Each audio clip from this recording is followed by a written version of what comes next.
They are also suing Proud Boys, which is a far-right white nationalist group, aka Baby Klansmen, I guess. It's a silly name, I mean, but the branding is bad.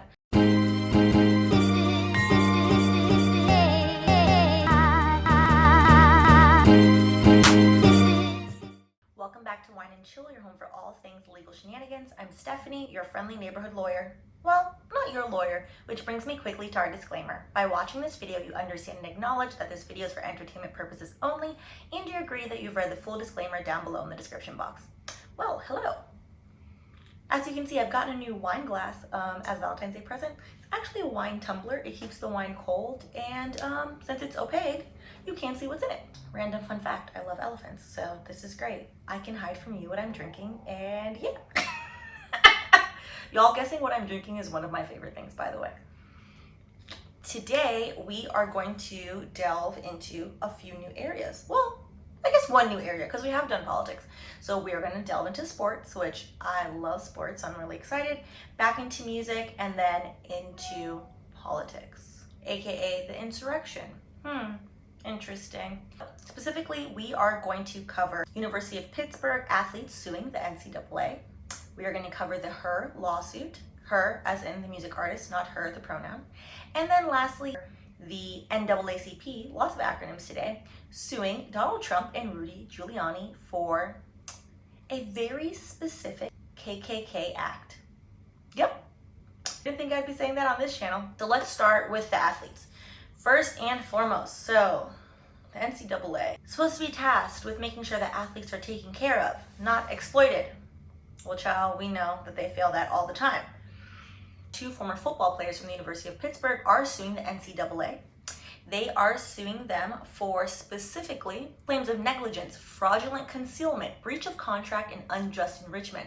Fraudulent concealment specifically tied to the fact that for years, for decades, the NCAA did not enact proper concussion protocols for the students. For those of you familiar, when you play for a Division I football team, you have a scholarship. So in turn for free education, because education in the United States is not free, you get to ram your head into other people. Interesting. Now, before you get into, of course they know what would happen to them. That's not the point. The point is there are rules in place. The NCAA, according to this lawsuit, which is growing into a class action lawsuit, so any student that played at the University of Pittsburgh after 1952, I believe, is allowed to join this class action. And they're alleging that on a myriad of things, but basically that the NCAA knew about concussion, they knew better proper concussion protocols, such as removing the student from the game, and they didn't enact this till 2010, which caused irreparable harm to the plaintiffs. Yes, concussions cause CTE. It is horrible. We have seen the effects of that from some of our favorite athletes. And also, the bigger issue with the NCAA, and the issue that I always have, is you have these kids, yes, these little 18-year-olds, they're not little, they're very big, but you have these kids playing a sport and you're not paying them. If you were to take the cost of tuition. So let's, for example, take the average state school in Florida. Florida has great football programs. University of Florida, UCF. School in Florida costs about 20 grand a year. If you took $20,000 a year and then amortized it by how much these kids work day in and day out, 7 days a week, you wouldn't even be paying them minimum wage. You're paying them nothing. So by saying, hey, look, we gave you free education, that's not enough. It's not enough because the NCAA and each of these schools and the divisions that they play in make buku money off of these kids. And by buku, I mean literally hundreds of millions of dollars, if not billions of dollars. It all needs to be looked into. They're doing a job and people are making money off of them and they're not getting anything. And then the idea is like, oh, well then they can go to the NFL. I believe it's about like less than 2% of all college players actually make it to the NFL.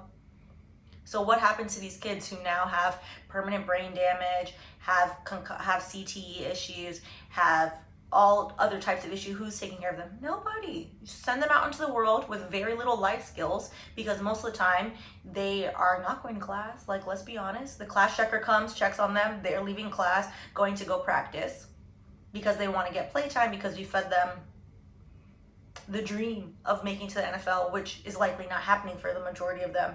and then you send them out into the world with brain damage and all etc. other things, and no money. So I think that one would be very interesting. If you want to see that one, that would be number 1. So specifically it was interesting, the complaint, they alleged that the NCAA engaged in systemic exploitation. And I think that is interesting specifically to address, because a lot of these athletes that play Division I football are from lower income backgrounds, usually black and brown, but a lot of poor white students as well. And they target these kids because they have no other way out of the circumstances they've come from. It's sports or bust for them. That's what they've been fed their whole life. Like, hey, you have to play sports. There's nothing else for you to do. And so they target these kids. They then go to college and all they do is play sports. What have they learned in school to then send them out into the real world? You're making a profit off of people and then not preparing them for the real world. Isn't that what college is supposed to do? Prepare you for society. Prepare you for adulting. Ciao. I would say not even law school prepared me for adulting, but that's a different story. If we go for number 1, we will be covering the NCAA and their excessive, blatant, exploitative practices against college athletes, in my opinion. Next, so this one came requested by a few of you and it was on my list, so I'm excited to cover this. H.E.R, the singer, is being sued by Andre Sims, which is a young songwriter. And basically, he realized that his song was used by H.E.R in one of her hits named Focus. Interestingly enough, how this came to light. The producer, and I have to look at my notes as to what this silly man's name is, DJ Camper, the producer of the song Focus, decided to go on a live and tell on himself. So the Jasmine brand did a great write-up on this, so I'm gonna link that below in the comments. And in her article, you see a video of the producer saying like, yeah, I heard this song and I was like, wow, that song sounds so great. I'm gonna, embody this song in the Focus chorus as well. I really like how that sounds. So he told on himself. He allegedly teased the song from this man.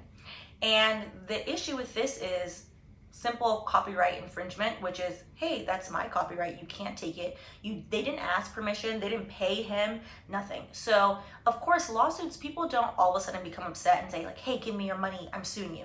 They asked. So Andre Sims apparently reached out to Sony, reached out to H.E.R, reached out to, what's his name, DJ Camper, the producer, multiple times, to which he was ignored and was like, hey, this is my copyright, this is my song, you're stealing from me. Are we gonna talk about it? Are you gonna credit me? What are you gonna do? And they ignored him, so he filed a lawsuit, as he should, because you can't just take people's things without paying for them, or without giving them credit. That's a mess, and it's wrong. So if we cover this, it would be different from the Tracy Chapman and Nicki Minaj case, because there Nicki Minaj was willing to pay and Tracy Chapman just didn't want anyone to sample her music. Here, H.E.R and her team and Sony Music are trying to pretend like they didn't take it from him, even though the producer had already admitted this in a video. So this will probably settle, because I don't know why it has gotten this far. Maybe they thought like he wouldn't file a lawsuit, which is rude and silly of them to think that. So this will probably settle and they're gonna have to give him his money. He is suing for copyright infringement, of course, and then also suing for all monies that they have made from the song, from Focus. So that's where the $3 million is coming from. He's like, okay, I want an accounting of how much money you made and I want all of the money then. As he should. As he should. Last but not least, get your wine. The NCAA, nope, wrong. We already covered them. The NAACP is suing Donald Trump and Rudy Giuliani for inciting a riot that we all witnessed, an insurrection in the Capitol building. Interesting. Good for the NAACP, always carrying the torch. So, before you think you want to rile up your little Twitter fingers and say something foolish to me in these comments, please know that my sociology degree with an emphasis on critical race theory is very adept and willing to slap you back down. However, my current lawyer self doesn't really have the time, so I'm just going to block you. So don't waste your time and value your life and your time. With that being said, Benny Thompson is a congressman from Mississippi, a black congressman. This is important. NAACP is suing on his behalf. Important to note, because people in America sometimes seem to have amnesia about history, and it irks my nerves. He's 72 years old, which as a 72-year-old black individual, as a black man, he has lived through segregation, Jim Crow, and now a bunch of racist insurrectionists going into his place of work, the Capitol building, with the Confederate flag displayed, terrorizing him and other congressmen and congresswomen. The lawsuit is alleging that Trump and Giuliani violated the, and quote, Ku Klux Klan Act. I don't know if you're allowed to say the KKK on YouTube. We're about to see, because never in my life did I think I would be saying KKK on YouTube. But yes, which is, if you're not familiar with the Ku Klux Klan Act, it's an 1871 statute. I appreciate the NAACP. Out of all the things they could allege in this case, I appreciate them specifically pulling out this act and be like, if the shoe fits. The act was passed in 1871 in response to KKK violence and intimidation, preventing members of Congress in the South during Reconstruction from carrying out their constitutional duties. So the statute was intended to specifically to protect against conspiracies. So during Reconstruction, which American history has glazed over Reconstruction, I've noticed in a lot of public schools, which is shameful, including the public institutions I attended in Miami as well. During Reconstruction, a lot of white citizens did not feel the need, nor did they want to recognize that formerly enslaved black people were now allowed to vote. So they then proceeded to terrorize said black people, proceeded to create poll taxes, proceeded to straight up just lynch them, to be quite frank, and do all these heinous things to prevent black people from voting, mostly instigated by the KKK and people who wanted to join the KKK. Okay, not everybody, but enough people that an act was passed. Now, the people that decided they wanted to have an insurrection at the Capitol building were waving what? A Confederate flag. I don't want to hear anything about these are nice people, they're getting riled, we have to look. No, went to the Capitol building, waving around a Confederate flag, doing nonsense, scaring the living bejesus out of a 72-year-old man who has lived through segregation and Jim Crow. Trifling. It's trifling. And I'm very glad that the NAACP, is suing them. I'm glad that they are suing Trump and Giuliani for this. So not only are they suing Trump and Giuliani, they are also suing Proud Boys, which is a far-right white nationalist group, aka Baby Klansmen, I guess. It's a silly name, but the branding is bad. And the Oath Keepers, which are some militia group that nobody has heard of. So enjoy your lawsuit. I just wanted to read Trump and Giuliani recorded stating to the insurrectionists before they reached the Capitol. Because remember, it started off as a Trump rally that had been planned months in advance, where he tweeted all these things that have been proven false already about the election. Anyways, end quote. So we are going to, paraphrase, walk down Pennsylvania Avenue, paraphrase, we're going to try and give them the kind of pride and boldness that they need to take back our country. You know whose country this is? This is Benny Thompson, a 72-year-old black man from Mississippi's country. That's whose country this is.